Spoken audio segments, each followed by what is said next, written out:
Warning, there be nitpicks ahead. Let's all go watch the review. Yeah. Hey everybody, how's it going? I am Laser Dude. Welcome to another Laser Dude review. Today we are looking at Birds of Prey, as they're otherwise known as, the incredibly fantabulous emancipation of one Harley Quinn. Basically, Harley Quinn and crew. So here's the thing. With this movie coming up, it kind of snuck up on me. I'm like, oh yeah, it's already here. Man, why is it coming out in February? Ugh, February. That's not a good sign. But you know what? I wanted to go into this. DC has been in a little bit of an upswing, so I wanted to go this completely clear mind, positive going into it. And let me just say that coming out of this, I don't think it's a bad movie. I don't think at all, especially compared to the Suicide Squad and Batman v Superman. It's definitely not that bad of a movie.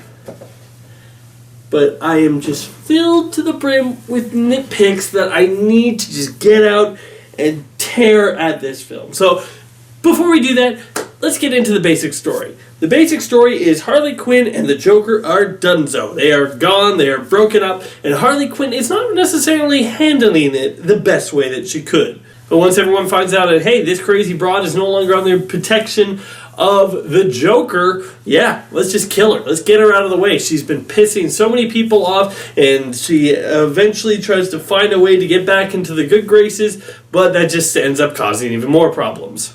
So right off the bat, I want to say that I still like Margot Robbie as Harley Quinn. She is still fun throughout this entire movie. She's still always in character. I still feel when I hear her talk like she's Harley Quinn.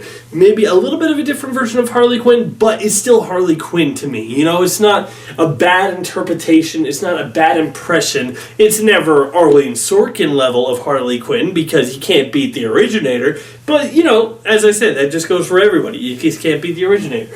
But I do like Margot Robbie throughout the film, and I think that her character goes on a realistic character arc, the way she handles with the breaking up of the Joker and everything like that. And there are some characters that I do like in this film, but I just want to... Okay, I'm going to put my spoiler warning up now because it's the nitpicks that I really want to talk about and I really want to get into, and they're spoiler related, so yeah, let me just give my basic sum up of the film. The film's okay, especially for a February release. It has a kind of a weak villain, but it has some strong characters. I like the way it's structured. It has some really fun scenes. The action is really fun. Some of the scenes are a little bit unrealistic, but that's okay. The movie itself is a really intense throughout, like the tone of it. It's like, because there's a lot of swearing. Don't take your kids to this. There's a lot of swearing. There's a lot of violence, and the way that the violence impacts on the action scenes are really well done. And some of the characters are just not as well just thought through. They're just kind of just blank slates. I don't really find them all that interesting, but there are some that I really do like. And so, yeah, with that being said, I'm going to be giving Birds of Prey and the blah blah blah blah blah for Harley Quinn a 6 out of 10. It's an above average film. I think, especially for February, it's an okay watch. It's not going to blow your mind. It's going to be fun for the most part. And the stuff that bothers me probably won't bother you, or may not bother you if you're not a humongous comic book fan. But okay, I need to get into it because this is going to turn into a little bit of a rant here. What do comic book companies have to do to figure out why comic book characters work in the concept of them? Okay, you know why when you look at Superman you get it, and why you look at Batman or whatever you get it, because the design of it is simple. Simple but elegant, or simple but cool, simple but clever. Nothing about the way these movies presents these characters is simple. Harley Quinn's outfits are so outlandish and over the top. it's so distracting to me to see her having chains around her neck, to see her having all these different outfits with all this different stuff all over it. I was like, simplicity is key. Harley Quinn's original costume is still the best because it's a simple design, but it plays on playing card elements. It plays on the different stuff of being a clown in a Harley Quinn, with the ears and stuff like that. That's why it works so perfectly. Everything else that this movie, that they keep on throwing in accessories after accessories after accessories, and nothing stands out. It's all blah by the end. You're like, what are you even wearing? But it's not just Harley Quinn. Black Canary, and look, I don't want to get into a thing where I'm saying, oh, they made Black Canary black. Who cares? Okay, whatever. It doesn't matter. That's not the thing, but it's like Black Canary's costume, and I'm not saying, don't get me wrong, I'm not saying she has to go into the fishnets. Okay, that is 100% fan service for guy readers. They did not need to do that, but give me something that looks like Black Canary. It makes me feel like I'm watching Black Canary. Give me something. Give me a leather jacket. Give me, she has all these different rings, all these different things, and a nose ring. And I know it's a personal preference. I know it's not something that most people will share. I hate nose rings, okay? It makes you look like a pig. I don't care who you are. I hate it. And I know I'm not saying that people shouldn't be allowed to wear it. I just hate it. It's so distracting to me, and I just never liked, especially like that, where she's like that. It's just, I hate it. And it's just like, how is that Black Canary? This is the reason why movies like Shazam and Aquaman did so well, is because we put Aquaman into that silly orange and green outfit. We put Shazam into his classic red outfit. None of these characters look like their comic books. So even if you got somebody who saw this version of Black Canary and said, hey, I love this character, let's go to the comics to find this character, you won't find it. That's not there. That doesn't exist. And that brings me to my biggest complaint, Cassandra Cain. I put that in quotations because the only thing that this Cassandra Cain has and the comic book Cassandra Cain has in common is their name and that they're both Asian. That is it.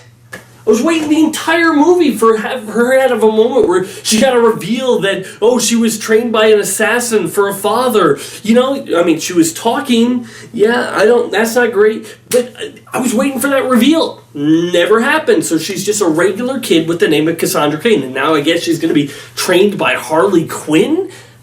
How is that Cassandra Cain? Cassandra Cain was a girl that was brought up by an assassin but didn't have a language. Her only language was movements because her father taught her how to fight and how to kill and didn't teach her a word of how to speak. And so she read things through movement. So she could see you and pick up how you were going to fight, how you were going to attack within seconds. She could read it like you were yelling out your attacks. I'm going to punch with my right hand. That's how she could read you. And it left her such an interesting character, somebody who could fight better than probably Batman, and yet is so unable to communicate. It has this one big thing that is an amazing thing with her, but a big character flaw that she's trying to overcome. Here, she's just a kid who steals. Why even bother? Why did you even take the name Cassandra Cain? Because, hey, it's a character from the comics, so then do the character from the comics. Huntress in this film is the only one that I really enjoy because they keep her origin. They do everything the same. She's a daughter of a mob boss that gets wiped out by a rival mob boss, and then boom, now she has it going on a revenge spree. That's great. That's perfect. I love that.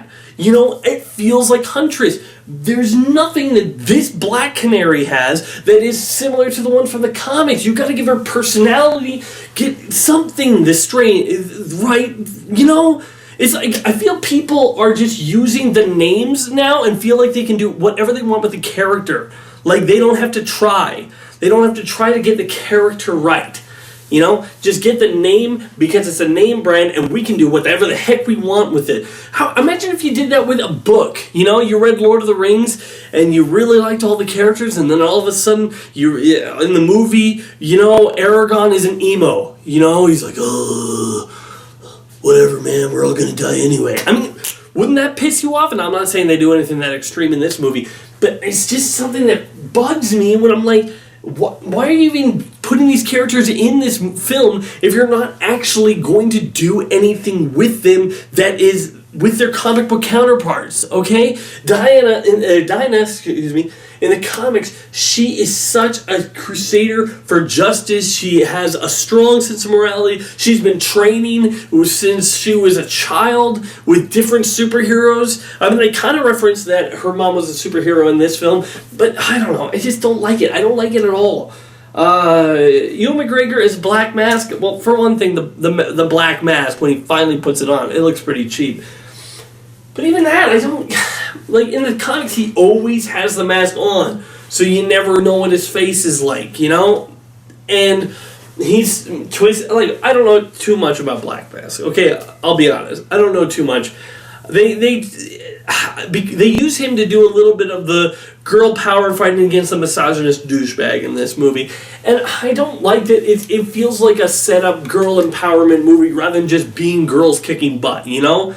There's it's like, I don't know, it feels like we need to make the men look really evil and really stupid all throughout this movie. There's not one positive male character in this movie. Every guy turns out to be a douchebag. You know, and that, I don't like that because you want women to feel more powerful, but you're doing this by saying all men are evil in your movies, and I don't like that. Now, to be fair, it's not as big as a problem as it is in the Ghostbusters movie or something like that. It's not as big of an issue, but still, I don't like it because it's like, you're trying to get equality by attacking the other gender. You know, and instead of bringing equality, you're attacking the other gender, making them feel stupid. I don't know.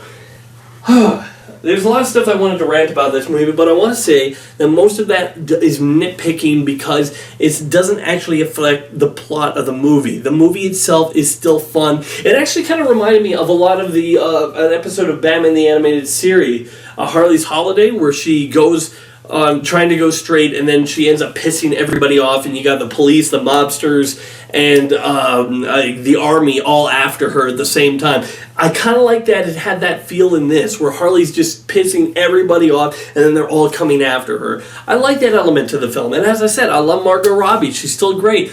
But I'm just sick and tired of people making comic book movies without actually having to feel like they need to do anything with these comic book characters.